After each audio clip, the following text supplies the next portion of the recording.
2024 is a special year here because it is the 40th anniversary of the Business Journal. 40 years ago, Ralph Zerbonia and current publisher Andrea Wood created the Business Journal to tell the positive business stories of the Valley and to change the narrative away from the death of steel and toward economic development.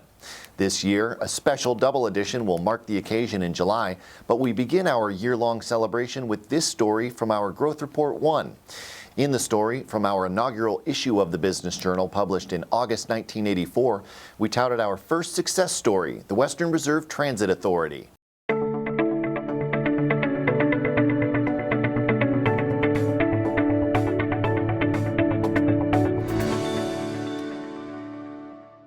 "40 Years of the Business Journal" is sponsored by Comco and these participating sponsors.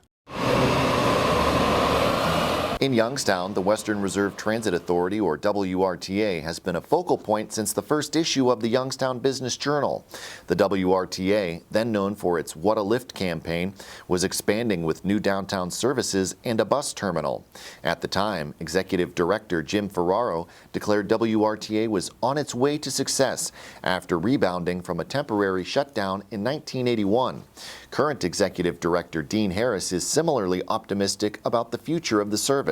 So for the last 18 months, on a month-to-month comparison, we've been growing between 20 and 40% a month.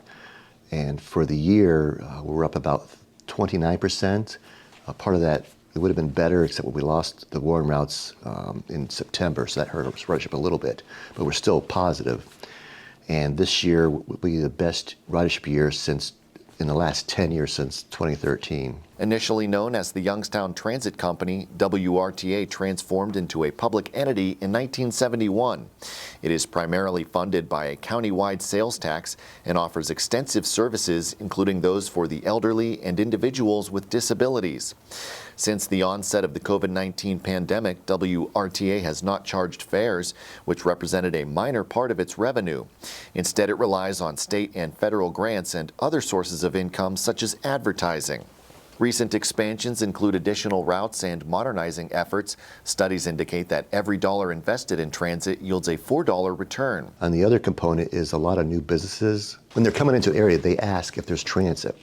And that's one of the reasons why we started service in the Lordstown and North Jackson area, because the chamber was trying to attract businesses and they asked us to bring service out there.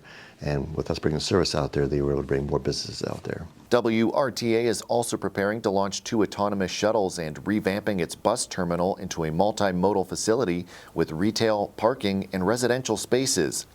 Aiming for construction to begin in 2026, plans include replacing the bus barn, expanding facilities, introducing electric buses, and enhancing security. Expansion into Trumbull County is also underway with the reestablishment of 2 Warren routes in March. The future may see increased late-night services, continued free rides, and an improvement on the 1.6 million trips provided in 2023. Hopefully increasing the frequency of routes. So we've got 2 routes we plan on going from hourly to half hour, because the more frequent a route is, the more likely people will ride it. It'll be more dependable. We would like to see more late-night service. So we currently have 3 buses we run between 9 and midnight.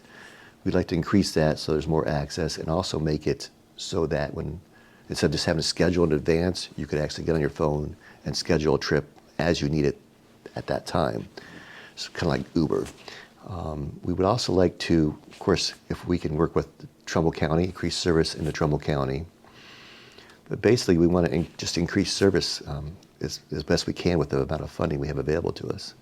In addition to that great success story, we also found a few other pieces of interest while digging through the inaugural issue, such as this one here, an ad for WYTV featuring then anchors Jack Bowe, Ed Littler, Stan Boney, and Andrea Wood. So stay tuned for more historical pieces from the Business Journal's first 40 years.